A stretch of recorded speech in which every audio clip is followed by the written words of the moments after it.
Dan Assalamualaikum dan salam kripto. Bertemu setelah lebih seminggu Sebenarnya saya bercuti, sebab tu lama tak buat video. Dan sepanjang percutian saya, banyak perubahan yang berlaku dalam market cryptocurrency, terutamanya harga Bitcoin dan juga harga Ethereum naik secara mendadak. Sesuatu yang dijangka, bukan something yang kita tak jangka. Tapi ialah bila berlaku kenaikan, sudah tentu kita berasa gembira. Jadi hari ni kita nak bawa satu topik. Sebenarnya tak adalah topik sangat. Apa yang saya nak buat adalah lebih kepada analisis teknikal Bitcoin dan juga Ethereum. Dan juga saya nak kongsi dengan tuan-tuan dan puan-puan berkenaan bagaimana money flow ataupun market flow di seluruh dunia, dan apa potensi market cryptocurrency untuk menembus market market tradisional, dan juga saya akan tunjukkan dekat tuan-tuan dan juga puan-puan bagaimana Ethereum mampu mengubah landscape pasaran dunia, bukan pasaran kripto tetapi pasaran dunia. Okey, jadi kita pergi kepada analisis market di CoinGecko. Okey, CoinGecko hari ini sebenarnya kita boleh tengok 7 hari yang lepas lah, sebab saya pun dah lama tak buat video kan. So Loopring, Loopring adalah antara projek DeFi, dan dia memang buat keuntungan hampir 131%. Dan juga kedua kita ada Dogecoin. Dogecoin ni sebenarnya dia tak ada apa-apa fundamental, dia pump and dump. Jadi Dogecoin ni setengah orang dia simpan Dogecoin sebab dia tahu tiba-tiba je, sebab Twitter ke, sebab social media apa-apa, harga dia akan pump. Jadi bila dia pump, dia buat duit lah. Tapi lepas tu harga dia akan jatuh. Bila dah jatuh, dia beli, dia simpan je. Kan tiba-tiba ada meme ke, troll ke kan, dia akan naik balik, lepas tu jual. So Dogecoin ni itulah tujuan dia, sebab dia tak ada fundamental, simpan untuk buat untung je. Tapi kena pandai lah, jangan waktu harga tengah tinggi beli kan, lepas tu dia akan jatuh, rugi. So macam tu lah, itu on the Dogecoin. Lepas tu kita tengok Reserve Right Token, Stellar pun baru-baru ni dia tengah naik. Sebab asalnya ingatkan Stellar ni dia macam dia ada link dengan XRP. So mula-mula dia jatuh, tetapi dia dapat buat comeback sebab ada berita tentang saya pun tak pasti negara mana nak launch blockchain dekat Stellar, something macam tu lah news dia kan. So atas sebab hype tu harga dia pun naik. Tapi dia takkan naik selama-lamanya, mungkin ada satu part dia akan turun. Jadi kalau yang nak buat untung tu kena hati-hatilah kan. Ataupun kalau dah beli Stellar tu, okey lah, sekarang tengah masuk, boleh jual. So ini biggest winner. Then biggest loser sepanjang minggu ni Wave, Monero, Dash. So ni semua kiranya macam altcoin yang 4 tahun lepas tengah top waktu Bitcoin naik ke 19,000 sebelum jatuh. So basically Wave, Monero, Dash ni adalah generasi yang tu lah.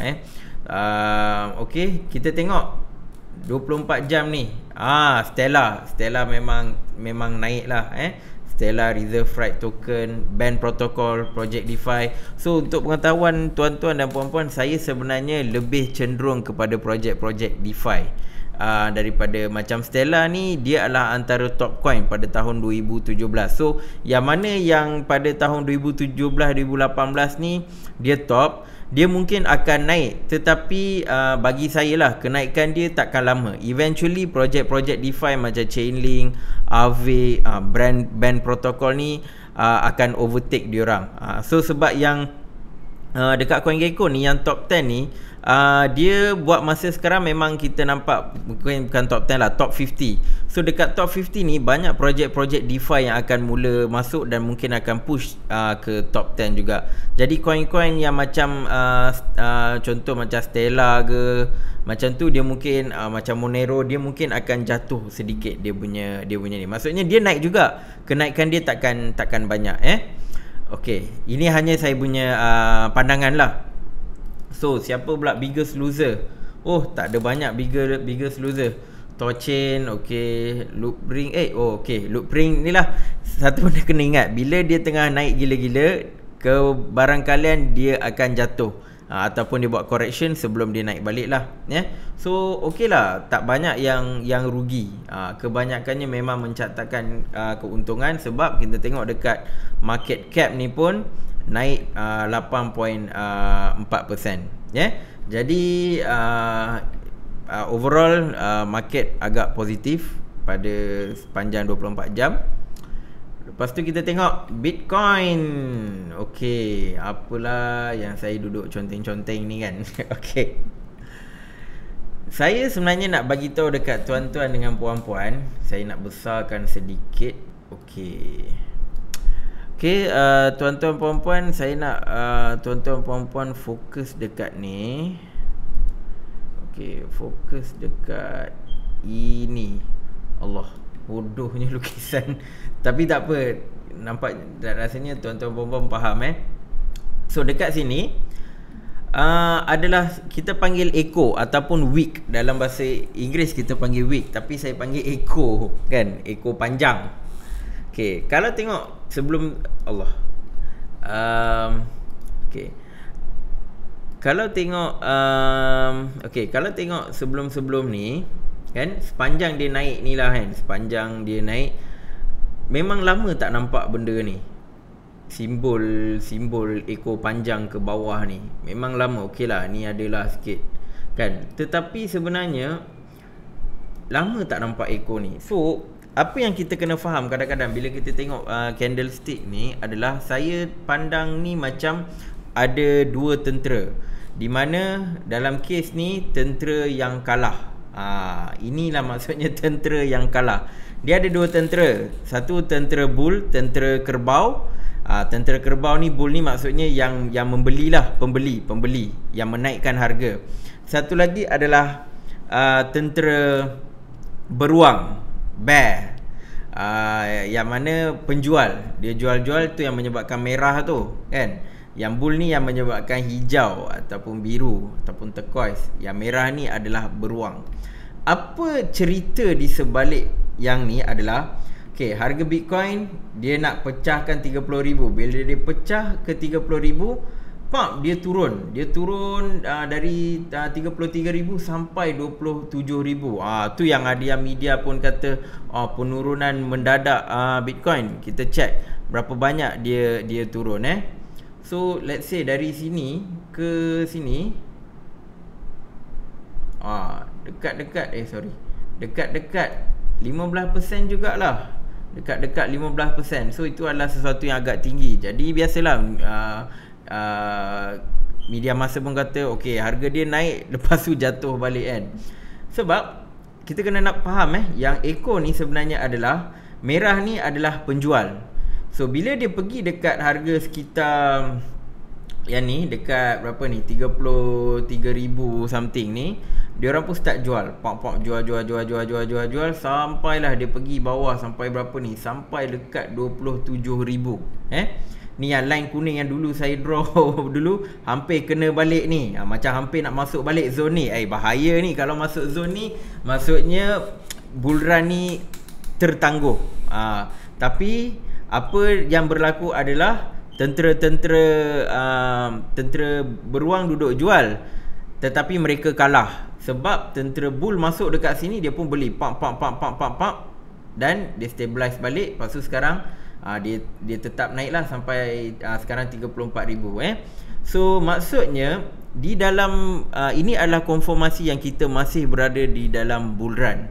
Sebab mereka cuba jatuhkan harga Bitcoin, tetapi pembeli lebih strong. Dia beli, dan akhirnya kita dekat sinilah, kita masih kekal dalam harga. Kita dah lepas dah 35,000. Cuma dalam kes yang ni pula, tentera kerbau ni tak berapa strong so di mana tentera beruang ni dia orang strong sikit. So dia stabilizekan dekat harga dekat 34,000 macam itulah So ini yang kita kena tengok, yang week ni.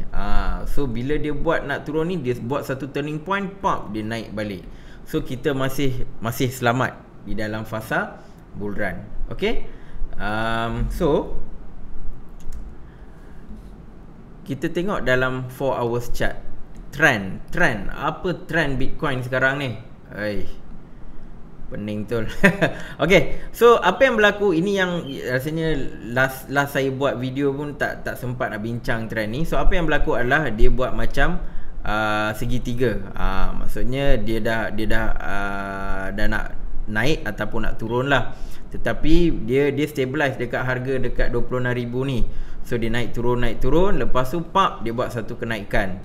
Lepas tu dia go sideways. Lama dia pergi sideways, dan tiba-tiba pada berapa ni, 2 Januari lepas New Year, waktu cuti biasalah, bila cuti je beruang pula, kerbau akan datang. Bull, kerbau ke lembu tak tahu, tapi bull datang dan mereka melakukan tugas yang sangat baik untuk push harga dia. So kebanyakannya yang ni adalah kemungkinan adalah inilah institutional investor, syarikat-syarikat besar, di mana mereka nampak peluang macam ni, peluang yang macam ni, week ni, waktu ni lah dia akan masuk. Sebab tu selalunya bila kita tengok kenaikan Bitcoin ni, saya suka kalau ada simbol macam ni. Kalau dia tengah jatuh kan, maksudnya apa? Kemungkinan akan ada institusi yang akan menyelamatkan keadaan, dia akan beli, dia akan naikkan balik. Jadi bolehlah buat untung. Itu antara benda yang saya suka bila saya tengok week yang panjang-panjang macam ni. So yang ni segitiga dia dah naik. Sekarang ni fasa macam ni pula.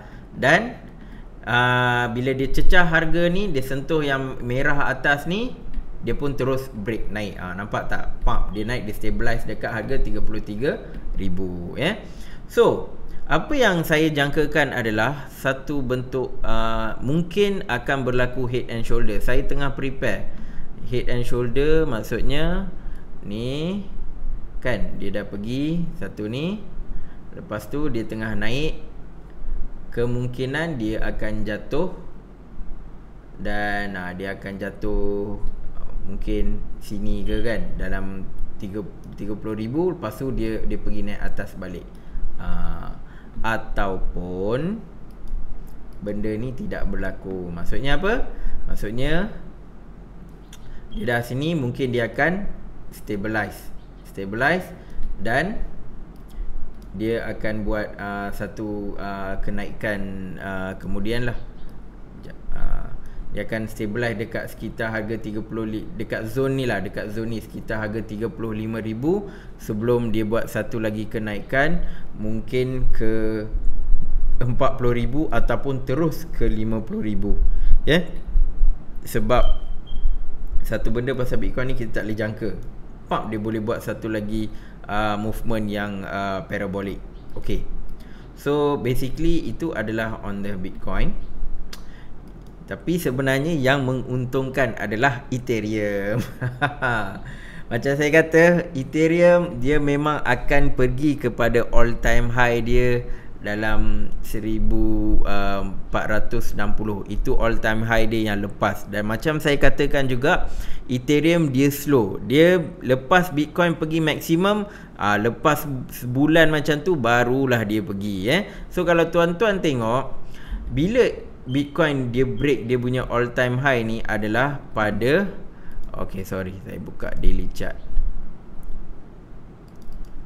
Okay, mana ni 19,000 ni. Okay, ni lah dia, 16 Disember 16 Disember. So lepas sebulan daripada 16 Disember adalah sekitar 16 Januari. Okay, sekarang ni kita pada 6 Januari 2021. Ada lagi 10 hari untuk Ethereum mencecah 1400 ataupun 1500. Dan berdasarkan technical analysis dan juga fundamental yang tengah berlaku di Ethereum dengan Ethereum 2.0 adalah kemungkinan dalam masa seminggu dia akan break 1400 dan 1500 USD. tuan-tuan puan-puan.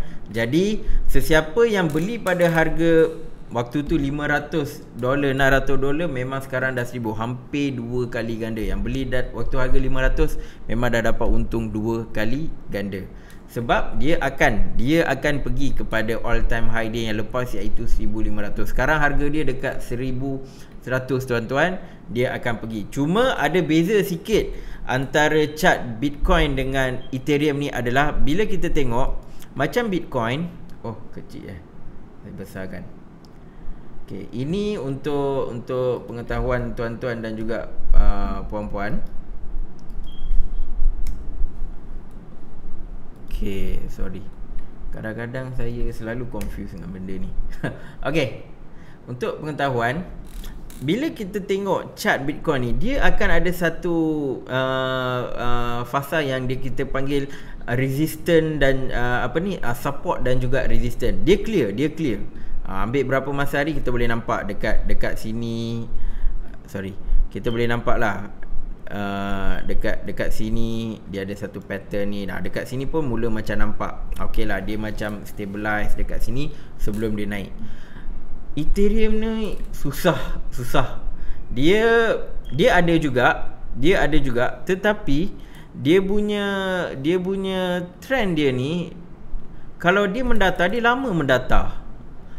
Itu beza sikit Ethereum dengan Bitcoin ni. Kau tengok ni lama ni. Dia dekat sideway ni lama. Tapi bila dia break, memang dia break kau-kau. Dan lagi satu, nampak agak gayat juga dekat sini tuan-tuan puan-puan. Macam saya kata, selalu bila dia dah makin kurus, body ni makin kurus, ekor ni pula macam tak menentu.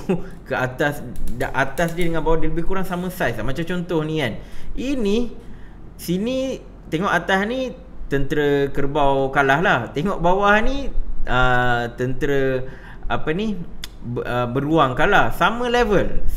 Maksudnya memang sengit. Ethereum punya perdagangan ni memang sangat sengit berbanding Bitcoin. Bitcoin kita nampak memang in the end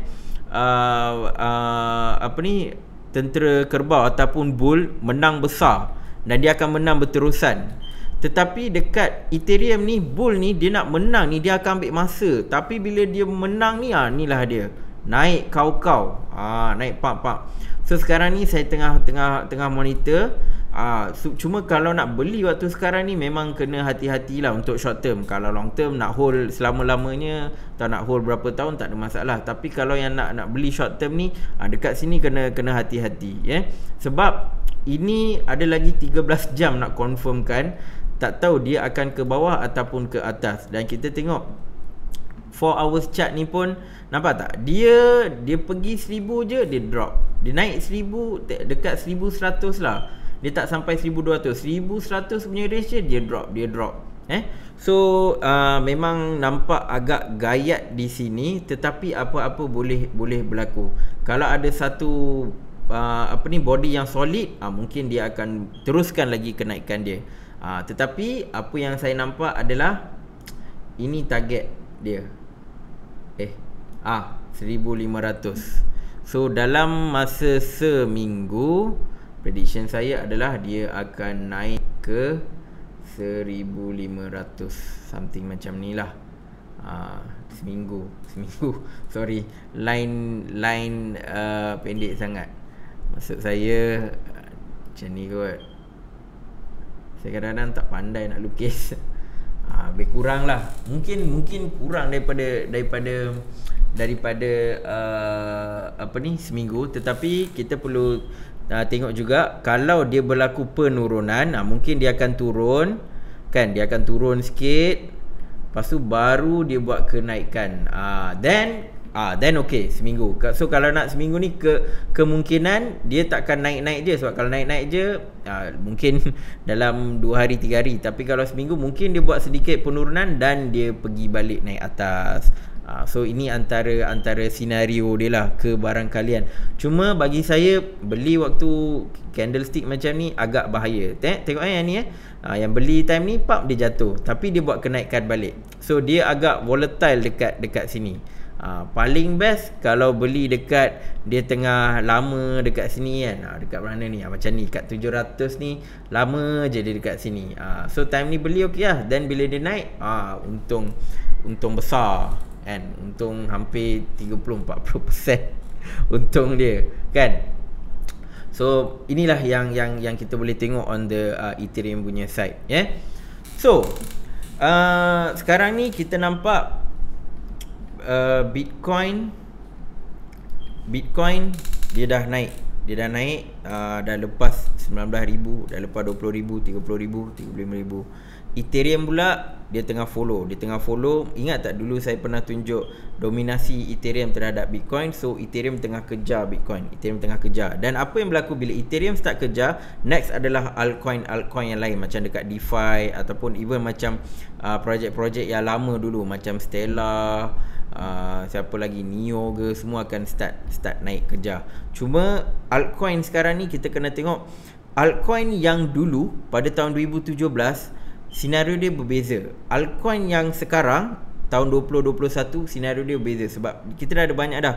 Ada DeFi, ada insurance protocol, ada Oracle protocol, ada lending protocol, staking protocol, macam-macam protokol dah ada. So dia punya kategori sekarang ni lagi banyak dan lagi sengit daripada yang dulu. Okay, so apa yang saya nampak ni antaranya macam Oracle protocol memang akan naik lah antara altcoin. Sebab apa? Sebab Chainlink dah ada dekat sana. Dan lagi satu trend ni yang saya nampak adalah more on insurance juga. Sebab sekarang ni orang nampak macam mana nak protect kewangan. So insurance protocol macam adalah macam Ensure, NXM pun mungkin akan naik. Dan tidak dilupakan juga adalah interoperability smart contract seperti Polkadot. Polkadot tuan-tuan dah nampak. Sebenarnya dulu saya pernah buat video pasal Polkadot kan, dalam bulan September macam tu. Siapa beli masa tu memang masuk lah sekarang kan. Okay, so interoperability macam Polkadot pun adalah antara altcoin yang memang pada tahun ni memang akan naik. Mungkin saya akan buat satu separate video on the top altcoin yang saya rasa pada tahun 2021 memang akan naik lah. Tapi kat sini saya cerita sikit lah.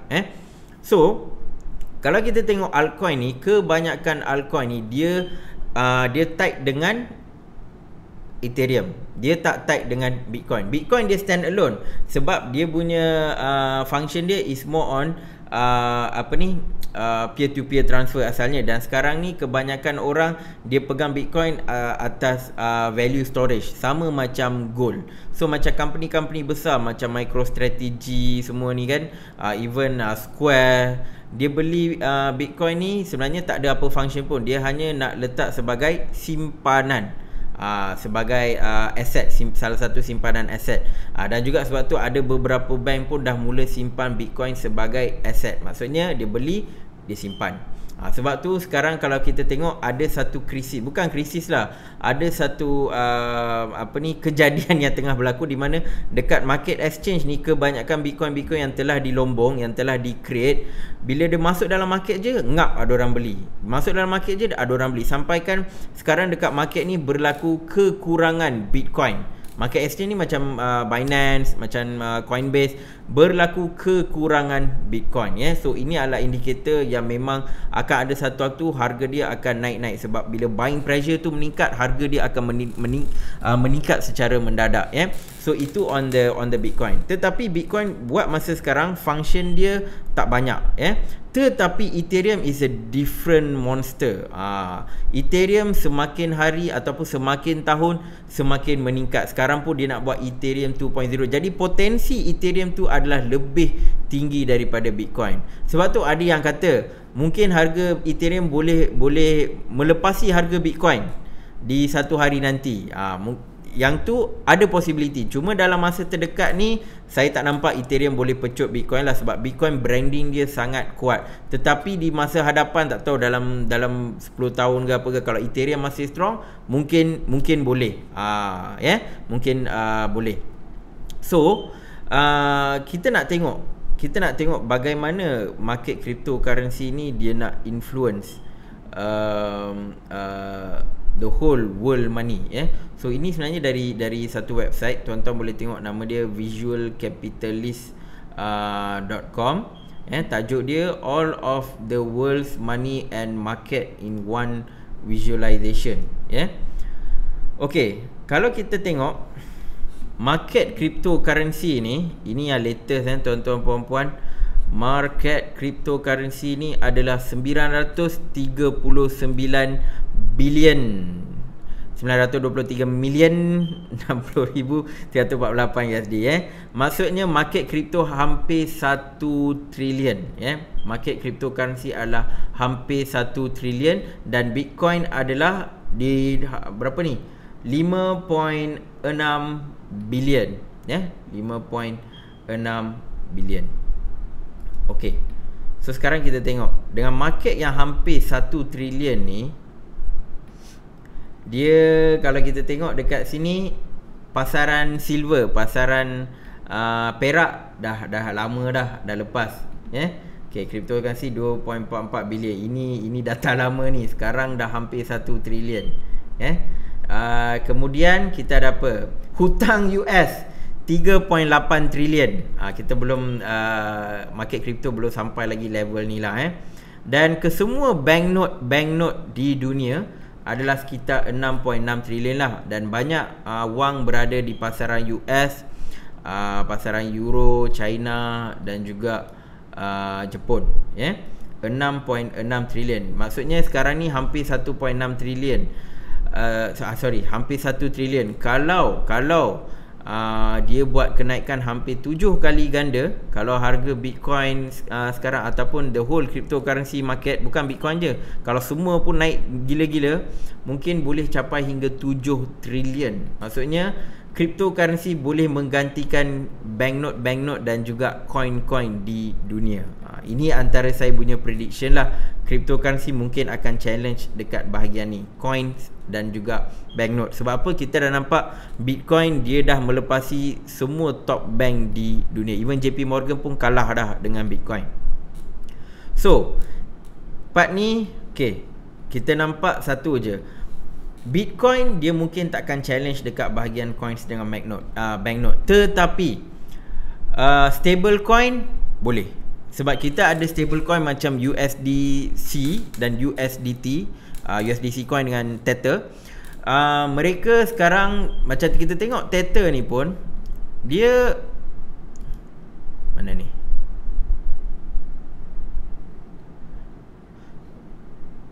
Sorry, silap tadi. Bitcoin tadi market cap dia 641 bilion, salah baca. Kalau kita tengok Tether 22 bilion. Ramai orang yang menggunakan USDT dan juga USDC ni. Ni USDC ni untuk buat trading. Sebab apa? Sebab dia stable coin. Harga dia usually tetap. So USDC dan USDT dia akan challenge dekat coins dan juga banknote. Sebab itu sekarang ni baru-baru ni apa yang mereka katakan adalah ni bank-bank dan juga kerajaan USD, dia membenarkan bank untuk menggunakan stable coin untuk buat settlement. Maksudnya stable coin macam ada penerimaan sedikit lah daripada bank. So on the long run tak nampak, saya ingatkan mungkin stable coin akan dapat regulation yang ketat, tak boleh guna. Tetapi mungkin dia nampak kenaikan stablecoin ni dah tak boleh nak halang lagi. Jadi apa yang bank buat, tak apalah, kita kerjasama je lah dengan stablecoin. So stablecoin dia akan challenge dekat bahagian sini.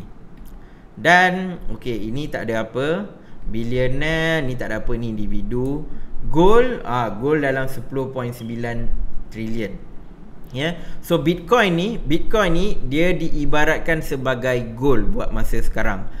So sebab tu antara company-company dia beli Bitcoin ni, sebab dia nampak Bitcoin ni dia boleh memegang value sebagaimana emas. So Bitcoin adalah di sini, kita boleh nampak dia dekat sini.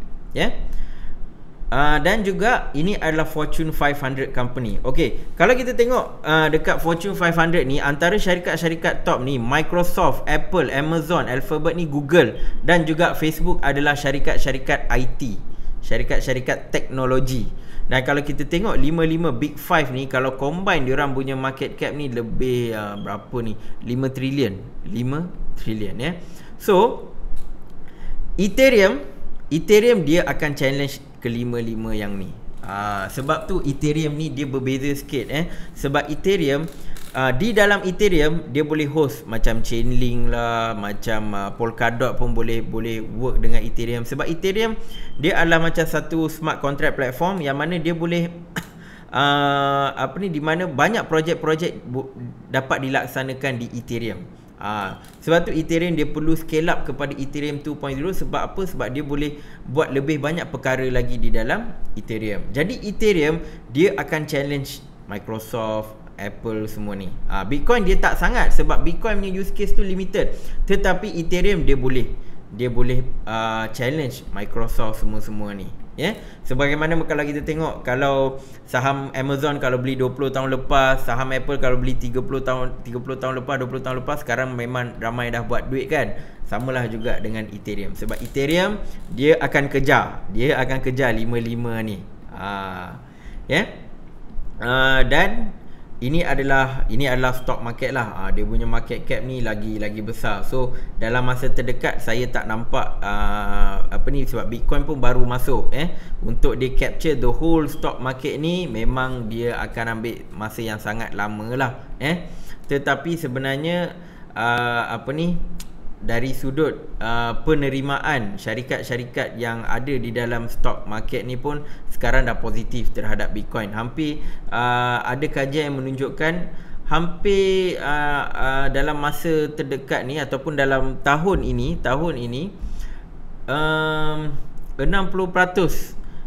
syarikat-syarikat yang ada dalam stock market ni di US lah, cerita US, akan membeli Bitcoin dan simpan sebagai valuation untuk simpan valuation storage. So itu adalah di stock market. Dan kita tengok ni money supply ni 35.2 trilion. So ni semua dah lebih dah. So saya tak nampak bagaimana cryptocurrency boleh affect money supply except for stable coin lah. Dan global debt, ini ada interesting punya cerita daripada cryptocurrency. So global debt ni adalah hutang 253 trilion. So kalau cryptocurrency dia boleh, sekarang pun dah ada dia boleh bagi macam hutang, loan dan sebagainya. Maksudnya dia boleh challenge dekat bahagian sini.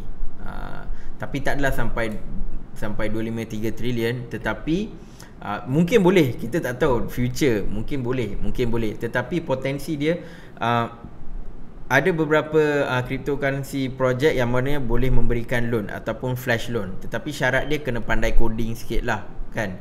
Dan dia buat masa sekarang ni benda tu agak complicated. Ada yang cuba buat tetapi dia lost dan sebagainya. Tetapi dia ada room for improvement on that part. Dan juga ini adalah global real estate ataupun hartanah. Ini yang sesuatu yang saya fikir bila nak jadi. Sebab kalau tengok teknologi blockchain ni, dia sepatutnya boleh memudahkan urusan-urusan real estate ataupun hartanah. Namun setakat ni saya tak nampak lagi satu projek yang memang dia sangat strong untuk tackle isu dalam real estate market. Sebenarnya kalau buat smart contract pun bagi saya lah sepatutnya boleh, tetapi tak ada lagi company yang memang strong nak bawa benda tu dekat cryptocurrency punya market ataupun traditional punya market. Mungkin sebab antara challenge-nya adalah real estate ni dia memerlukan real world data.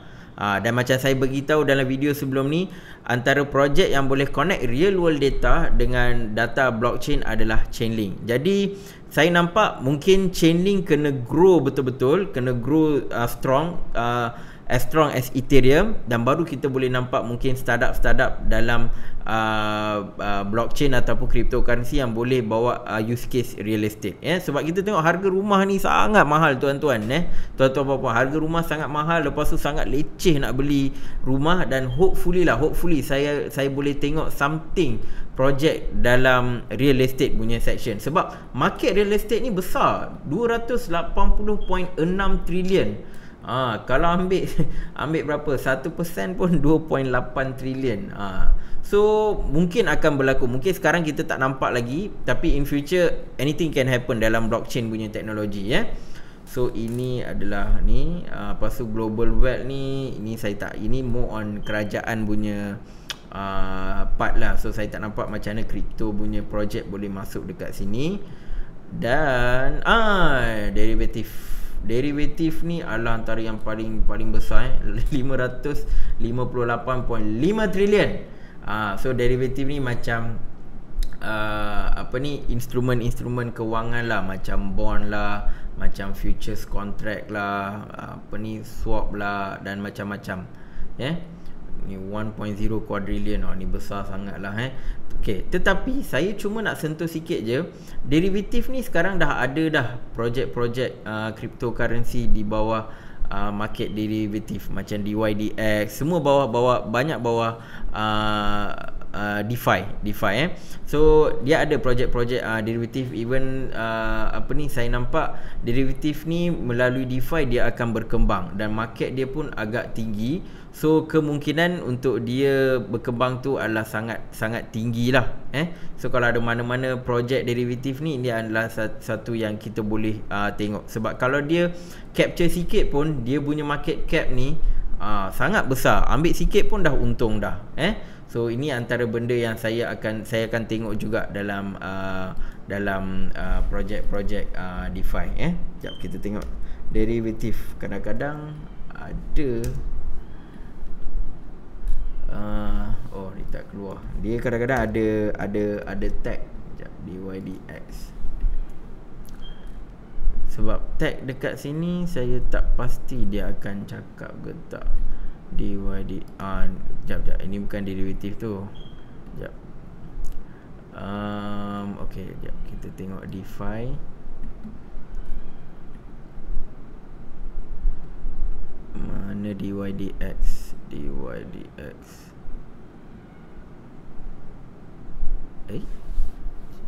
Kenapa tak nampak ni? Kejap. DYDX. Sekejap, DYD. Oh, dia patut ada token. Okey, tapi tak apa, maafkan saya. Nak tunjuk tu tak dapat. Tetapi dia ada instrumen-instrumen yang ke arah derivatif lah. Cuma saya tak pasti dia ada tak tag derivatif tak. Dia akan letak tag decentralized finance, DeFi. Sebab kadang-kadang kalau dekat CoinGecko kita boleh tengok berdasarkan kategori. So certain ni dia memang derivatif, tapi dia akan tulis sebagai DeFi. Mungkin nanti dia akan buat satu tag khas untuk derivatif kot. Tapi buat masa sekarang ni saya tak nampak. So derivatif ni adalah antara projek yang on the long term memang can make money lah.